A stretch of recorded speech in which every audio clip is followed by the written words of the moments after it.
is CL Whiteside, and this is the Non-Microwave Truth. Let's get right into it today.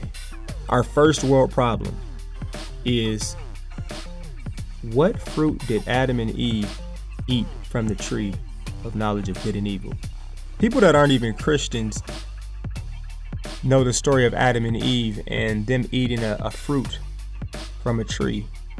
And what it seems to be by popular choice in our American culture is to say that it's an apple. And this just made me think of a song that J. Cole and Kendrick Lamar put out together called Forbidden Fruit. And why that stuck out in my mind is because J. Cole and Kendrick Lamar painted a unique picture that when Adam and Eve took the fruit, they became intoxicated.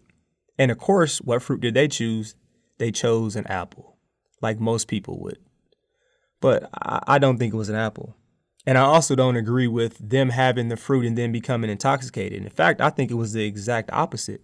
Because I look at Adam and Eve like they probably were in some euphoric, utopia, awesome feeling, super high off of life. Life is good. Life is awesome. And when they ate that fruit, it was like that gut punch, that embarrassing, disgusted, shameful feeling, almost like waking up and just having a massive hangover or headache. And I just want to know, what do you think? What type of fruit do you think was on that tree? Or what fruit was it? Does that fruit still exist? If you had to guess, what would you pick? Remember, I do want to hear what you think, though. You can let me know on Instagram or Twitter, ChampionLife23. Tell me what you think. All right, this is what my guess is. And I don't have a rhyme or reason behind it, but maybe it's just because I love the fruit and I just picture it being so juicy and delicious. I think it was a mango tree. That's not biblical. Nowhere in the Bible does it say that, but that's my guess. You tell me what you think, though. But I'll tell you this, I highly doubt it was an apple. So I disagree with J. Cole and Kendrick Lamar. By the way, I'm not endorsing that song or saying you should go listen to it either. This is our first world problem today, though. Let me know what you think.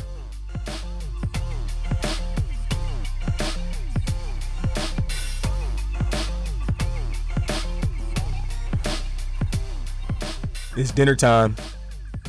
Today on the menu, we have nothing but vegan options. I'm just playing with you. And I'm not trying to make fun of people who are vegan. That's pretty dope. Great discipline.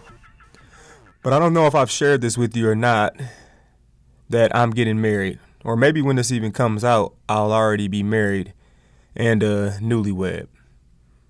Now, I'm not telling you that because we're about to talk about marriage or dating. I'm telling you that because there's interesting questions that you get asked when people find out that you are getting married. And there are intriguing expectations that people automatically have. And one of those things that comes up undoubtedly is, what are you doing for your bachelor party? And I think there's a stereotype and a norm that all men want to go to the strip club. And I just look at that like, man, that can open up a can of worms. Like, somebody could go to the strip club and lose their mind. But what people tell you and other men will tell me is, hey, man, you want to go ahead and you want to get all of it out your system. You know, if it comes down to you're not married yet, you're not tied down yet, so you want to get all of it out of your system. And that means if it comes down to having sex with as many people as you possibly can up to that point, yeah, that's true. That's what some people tell you. Or just go to the strip club and let loose. Have a good time, young brother. You can do it. And I'm like, man, that's horrible advice. And usually what people are saying is like, you don't want to be stuck, or you are stuck with your wife for the rest of your life. And it's like, man, if you stuck with anything and it's like that, you need to get out of it. Like, don't even get started with that. And looking at that, it's like, I also coach sports. If my athletes told me before the season, because this is like preseason right now, the engagement process is like preseason if you were looking at sports, that they wanted to go and get it all out of their system. And leading up to the season, they wanted to drink and smoke and party and not work out. And instead of doing what we usually do, which is we train and get ready for the season, I would just be like, man, you really don't want to play. You really don't want to have the best season that you possibly can have. And I got to admit, I've been training because I do have some stuff to work on. I guess I can be a little selfish at times, and sometimes my communication isn't the best. So those have been things I've been trying to work on in my preseason before marriage. And this is a passage that I want to share with you today, which comes from James 1, verse 5. And it says, if any of you lacks wisdom, let him ask God, who gives to us generously and without reproach, and it will be given to him. And I just think about that like, man, you have to be careful who you take advice from, because people will send you off. Man, they will send you off. They will have you doing something like, well, my friend told me and they look to be successful and they made it and it's okay with them. And we definitely going to spend an episode on counsel and role models and people we listen to and take advice from. But that's not today. So let's get into the quote and the main gist of our lesson today. And the quote is this: acting a fool or donkey doesn't get it out of your system. It just gives life to a fool and a donkey. Now, all of us have a fool or donkey inside of us. I mean, you just have to admit that. And in fact, some of us have a fool or donkey that might get us a ton of attention, because that's kind of the culture that we live in. The most loud and the most bold people, in fact, the people that act a fool and a donkey are oftentimes the ones that will get the most attention. Now, you got to think about your fool or your donkey. Will it get you in trouble, or does it get you in trouble? Because it's really just a matter of time. Now, I want you to think. Some of you like, what is a fool? What is a donkey? These are things that go against God's word. And I'll go back to that strip club scenario or thing I was given. It's like, would you have a good time at a strip club? I mean, I think most people would say they have a great time at a strip club. But you playing with sexual urges that have been microwaved, and you literally are throwing money away. Like, think about this.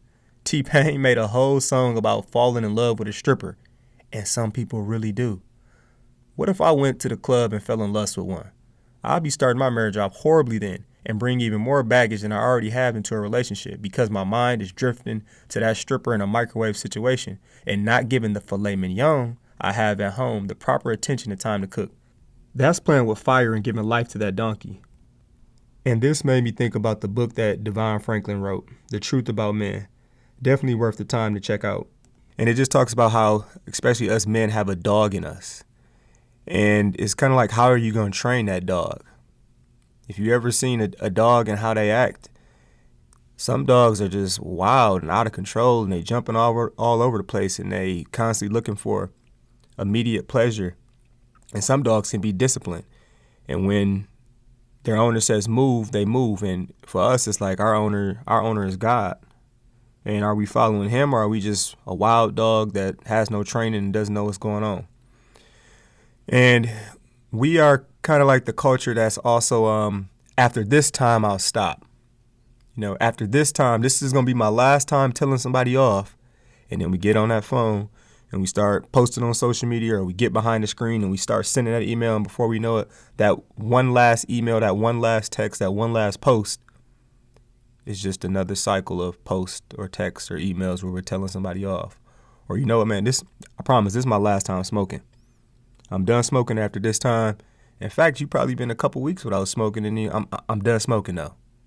Or how about, I'm done eating this sweet, or I'm done cheating, or I'm done looking at porn. And it's like the last just becomes another time when you do it like that. And we usually justify it by saying, like, I'm not hurting anyone. And this is exactly what I mean about giving life to a fool or a donkey. Like, all of us have relapses because we're not perfect. But I'm talking about when we deliberately say, I'm going to do something one more time, knowing that one more time is not good for us. Like, there's nothing we should do one more time, especially deliberately, when we know it's not good for us. Because that just gives life to a fool or a donkey I'm talking about. This made me just think of a couple biblical examples and how it cost them. Like, I wonder what Judas's thought process was. I'm guessing he was thinking, man, I'm just going to steal one more time and then this will be it.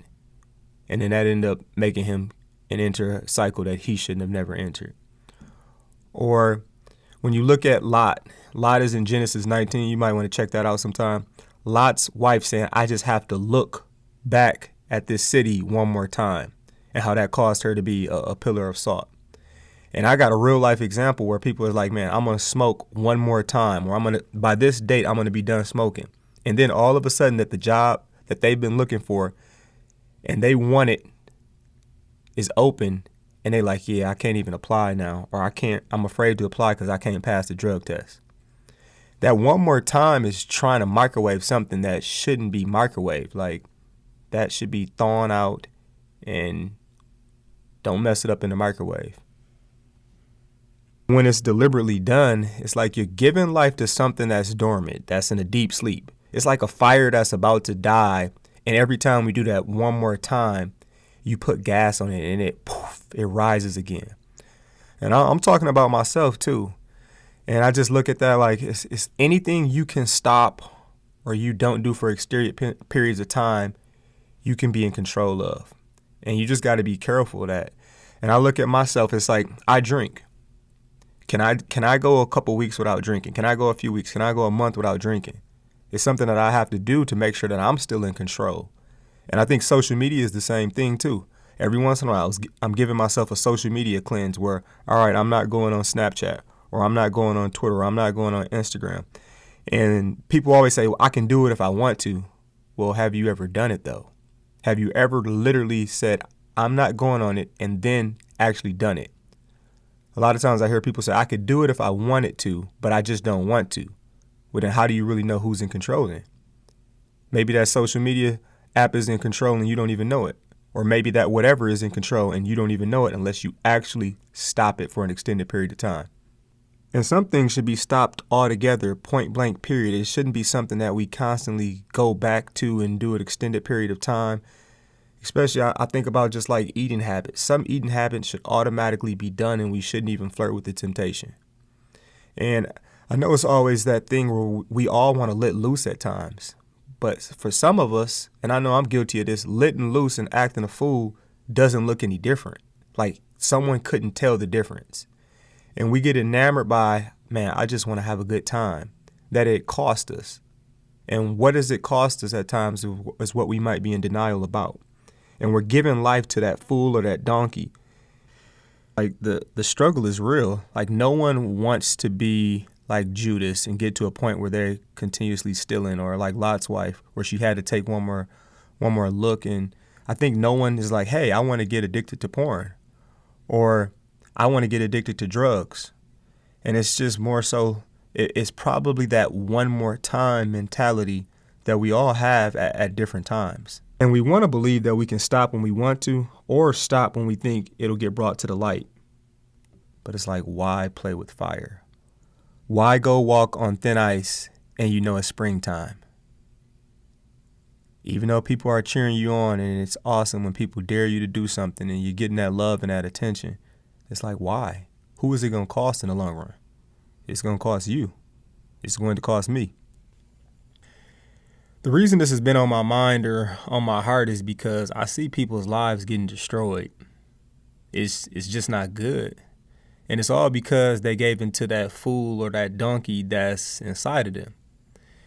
And I'm guessing what they're thinking is, if I give into that fool or that donkey inside of me that wants to come out, this will cause it to go away. But in reality, they're feeding and creating a monster they eventually will or already don't have control over. And no lie, I've thought I could get rid of that fool and that donkey in me by giving into it and thinking that would actually tame it. And I'm telling you, that's a lie. It's a trick. It's a trap. I know because I've fallen into that trap, and it cost me and put me in some spots that I didn't see. And I definitely never want to go back to that. And just some common sense is like, when you feed something, you give it life. So, okay. So what do we do then? Stop feeding it. Feed something else. Time and energy has to go somewhere else. Like new hobbies, new friends, new environment, new challenges. Like it's easy to tell someone to stop eating bad, but you need to replace bad with good. One of the big issues is we don't replace bad with something good, and then we think we can just stop. Very few things work like that though. It has to be something like, I'll stop gossiping by stop taking that person's phone call or checking that person's story. And instead, I'm going to find books to read to occupy my mind. Or I'll stop being on social media so much by leaving my phone or adding restrictions and then replacing that with something like working out. And we'll end on this. And this is game changing. This is something I realize. My strength comes from not testing my strength. When I eliminate putting myself in a position where I need to be strong as much as I possibly can, it saves me. And I just want you to think, where are you putting your time and effort? That's the key. When you're really conscious and on top of it, you understand that time and effort and energy has to go to other things. One of the best things you can ever invest in building is a relationship with Christ. And that's because he's the one who can tame that fool and that donkey that wants to come out in all of us. He's the one that can change our desires of wanting to get loose the same way. He's the one who can replace and give you real security that you thought acting a fool and donkey would give you. This is the Non-Microwaved Truth, a Time of Grace production. And if you like it or love it, share it with one of your friends. Tell them about the podcast. Sharing is caring. I'd appreciate it greatly. And don't forget, you can hit me up on Instagram or Twitter. My handle is ChampionLife23. I would love to hear from y'all and get some feedback. And let me know what you're thinking. Peace punch, Captain Crunch. Stay no to drugs and yes to Jesus. I'm out.